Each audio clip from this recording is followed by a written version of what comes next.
Hi, I'm Asad and welcome to my channel. I'm a freelance photographer. I'm based in Scotland and I've been taking photos for the past couple of years. This YouTube channel is basically a mixture of tutorials on softwares like Lightroom, and there can be the odd sort of travel guide and sort of travel related content thrown in there as well.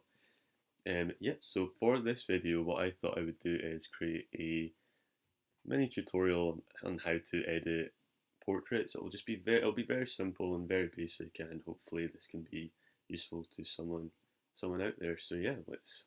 So yeah, this is a portrait of my friend Connor. So this was taken at the Royal Botanic Garden in Edinburgh. It's a really nice area to take pictures in. Lots of nice sort of backdrops, and we found this little section here, and I felt like everything framed very nicely around my friend there. So yeah, what I usually do is on the right hand side of the screen here, you have a bunch of different sort of tools you can use to enhance your pictures with. So yeah, there's quite a few things there, but it's very easy. So I can begin with this. So you can start off with the temperatures. That's the first option here. There's a lot of bars, so the lower you go, the cooler the image looks, and it gets warmer the higher you go. So yeah, as you can tell on both sides, it's very unnatural looking on either side. So you kind of want to go into the sort of center there. I'm going to stick to 6,000, which I think looks quite nice. Tint, I usually don't really use that tool, but kind of just shows you what that does. Usually, if you stick to the center of the image, that's the most natural. That's what I've noticed with my images. Exposures, so that's making the image underexposed, overexposed. I kind of want to make that very subtle there, so let's do 0.20. Contrast, which is quite important. Quite like a bit of contrast for these. Just makes it less two-dimensional and just looks overall a lot nicer. So the highlights there. So what I do is you can kind of notice the back there. Bringing the slider down just makes it less harsh there. By bringing it up, it's more harsh. So let's just bring that down a little bit. So quite like -7.5 or -75, sorry. Shadows. So yeah, you can kind of tell already it's quite dark at the moment. So let's just bring it out a little bit. It's definitely a work in progress. As you go through it, it kind of looks unfinished at the moment, but I promise you it gets better. So let's bring that down. The whites there. Don't want to make that too overexposed. The blacks. Let's just bring that down slightly. Clarity is quite a good tool to use. You can kind of notice when I bring the bar down. Obviously that doesn't look very good. You just want to make that very subtle. It's quite harsh on the other side as well. Let's keep that at 5. Vibrance. Vibrance is also quite a nice tool to have. I think the area we were in is obviously very green. You just want to bring out the greens for sure. So let's just keep that at 20. Saturation. Saturation can go quite overboard with that. Let's just make that very natural and subtle. Let's get that at 5. Tone curve here. So what I've done is I've already got a preset saved for the tone curve. I can talk about this in another video if you're interested. It's quite a popular tool that most people use. So basically, by me changing that to curve 2, which I've saved, it just creates like a nice shadow there, so the highlights won't be too overexposed, and then the shadows won't be, or the darkness, it just won't get completely black basically. So yeah, what I tend to do is I keep the highlights at 10, keep the lights at 5, the darks at -5, and the shadows at 10. So you can kind of see there's a little curve there, which I tend to I pretty much use this for all of my images basically.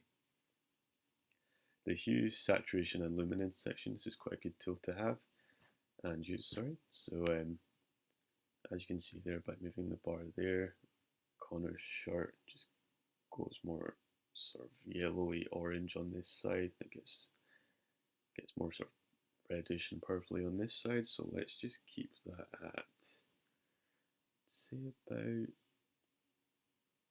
quite like or so we get plus 20, well, let's do that, so plus 20, that's okay.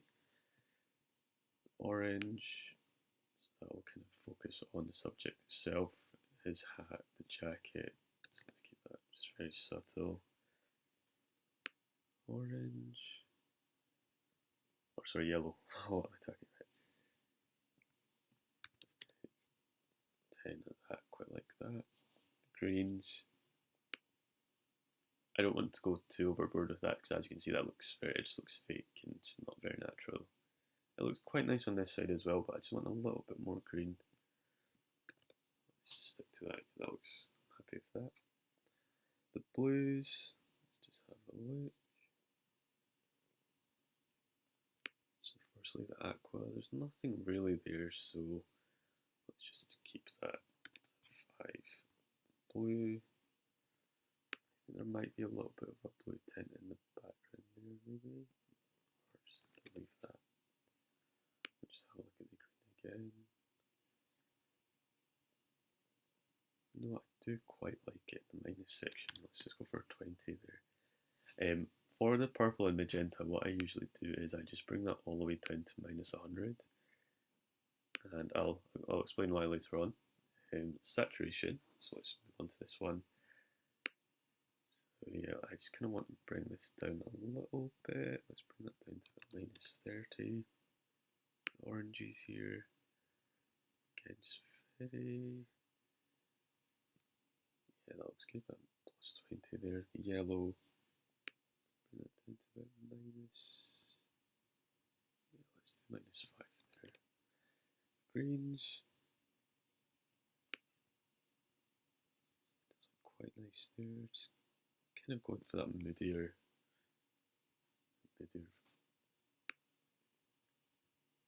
feel to the image. Aqua, let's just have a look. It's not really doing much really, let's just leave it at that. The blues there, I think they might show up, or maybe not, so let's just keep that low. So let's just have a look at that. Purple magenta, yeah, so as you can kind of see here, like I was talking about earlier, you can kind of notice it's got a purple magenta sort of tint in these bits of foliage, I think that's what we call it. So yeah, if you bring that down, it kind of gets rid of that. So due to the hue being at minus 100, when I bring that all the way down, it'll get rid of that. And obviously I don't really want a sort of pink purple outline on the foliage. Luminance, so that kind of just enhances everything you've done in these two sections here. I like to just keep that very subtle all the way down. So keep that 5 for all of them. Since the saturation and hue are minus 100 for the purple and magenta, you can just leave that at 0. I felt for me that works quite well.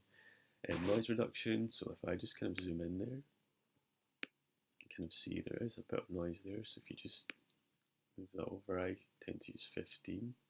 If you go all the way, yeah, it just looks kind of unnatural. I quite like the grainy sort of feel to it. Yeah, that looks quite good.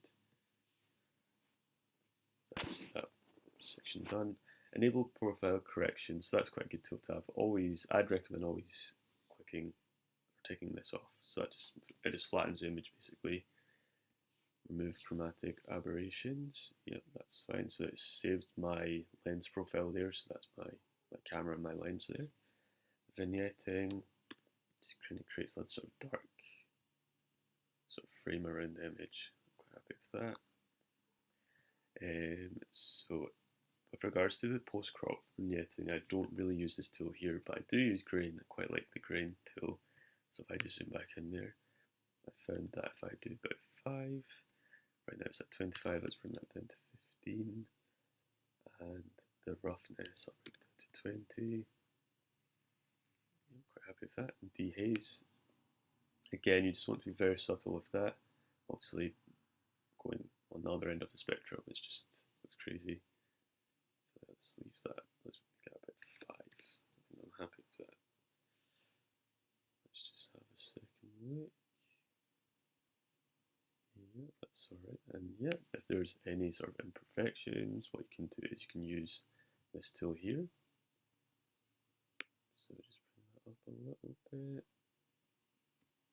So yeah, what you can do is you can kind of just select any imperfections that identifies something which is very similar and just pretty much covers that. So yeah, it's just very good tool to use. To keep it very natural. And you can, if there's any larger sections, you can just do that. That's fine. That looks okay, so then I'll kind of go there, so that's fine. So yeah, what you can do now is if you select this here, you can kind of see what changes we've made to it. So yeah, it looks pretty awesome. On your keyboard as well, you can just do it before and after like that. Yeah, it looks pretty awesome. Very happy with it. Yeah, so that's my first video on how to play about with the settings on Lightroom. It's a very like standard, very easy sort of process. I feel, and hopefully you've taken something away from this. I'll be posting another video after this with regards to export settings. So if you were to post this image on a social media app like Instagram, I'll have another video coming up after this one. But if there are any suggestions, if there's something you'd like, anything else you'd like to see from me, if there are any questions, leave them down in the comments below. You can find my socials in the description box as well. And yeah, thanks for watching, and I'll see you very soon. Bye.